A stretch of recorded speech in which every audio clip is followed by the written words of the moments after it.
Pengertian katabolisme adalah proses metabolisme yang terjadi di dalam sel.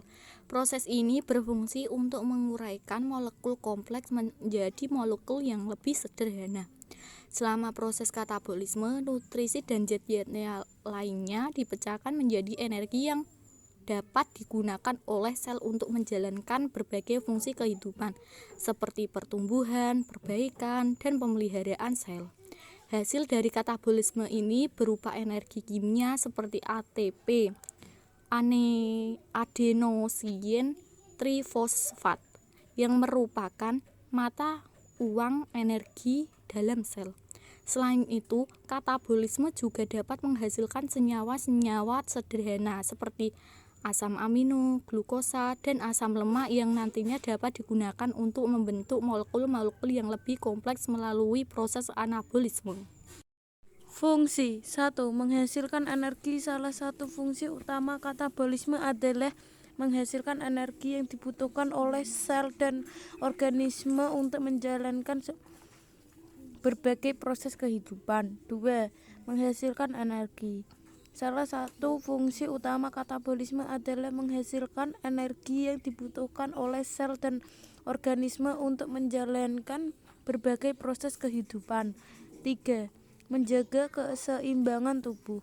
Katabolisme juga berperan penting dalam menjaga keseimbangan internal atau homeostasis dalam tubuh. 4. Detoksifikasi. Beberapa molekul yang dipecah selama katabolisme dapat mengandung zat-zat berbahaya atau toksin. 5. Sumber panas. Selain energi kimia dalam bentuk ATP, katabolisme juga menghasilkan energi panas. Energi panas ini membantu menjaga suhu tubuh agar tetap stabil dan sesuai untuk menjalankan berbagai reaksi kimia dan fungsi biologis. 6. Regulasi genetik. Beberapa molekul hasil katabolisme juga berperan sebagai sinyal regulasi genetik, mengatur ekspresi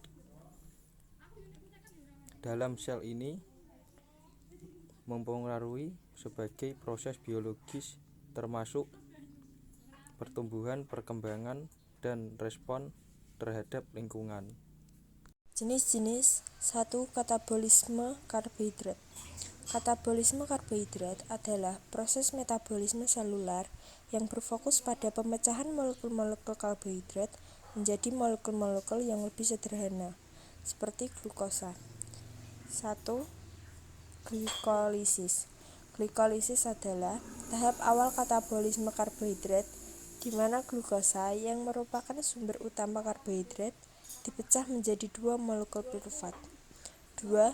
Siklus asam sitrat atau siklus Krebs. Setelah glikolisis, pirufat yang dihasilkan akan masuk ke dalam mitokondria dan diubah menjadi asetil-CoA. Selanjutnya, asetil-CoA akan berpartisipasi dalam siklus asam sitrat, juga dikenal sebagai siklus Krebs. Dalam siklus ini, asetil-CoA diuraikan lebih lanjut untuk menghasilkan energi berupa ATP, NADH, dan FADH2. 2. Katabolisme lemak. Katabolisme lemak adalah proses metabolisme selular yang berfokus pada pemecahan molekul-molekul lemak menjadi asam lemak dan gliserol yang lebih sederhana. Proses katabolisme lemak terjadi dalam dua tahap utama. 1. Lipolisis. Lipolisis adalah tahap awal katabolisme lemak di mana molekul-molekul lemak seperti trigliserida dipecah menjadi asam lemak dan gliserol. 2.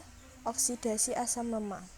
Selanjutnya, asam lemak yang dihasilkan dari lipolisis akan masuk ke dalam mitokondria sel untuk mengalami oksidasi. Oksidasi asam lemak menghasilkan energi dalam bentuk ATP melalui proses beta oksida. Energi ini kemudian digunakan oleh sel untuk berbagai fungsi biologis.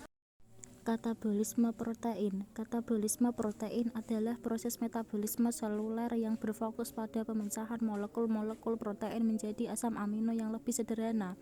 Katabolisme protein menghasilkan beberapa hal. 1. Asam amino. Proses katabolisme protein menghasilkan asam amino tunggal sebagai produk akhir. Asam amino ini akan digunakan untuk berbagai tujuan, termasuk sintesis protein baru atau untuk menghasilkan energi melalui proses metabolisme lainnya.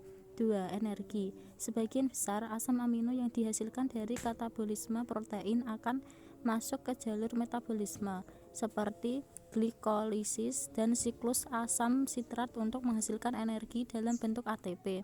3. Urea. Selama katabolisme protein juga dihasilkan produk sampingan berupa urea. Urea ini berperan dalam mengeluarkan sisa nitrogen dari tubuh.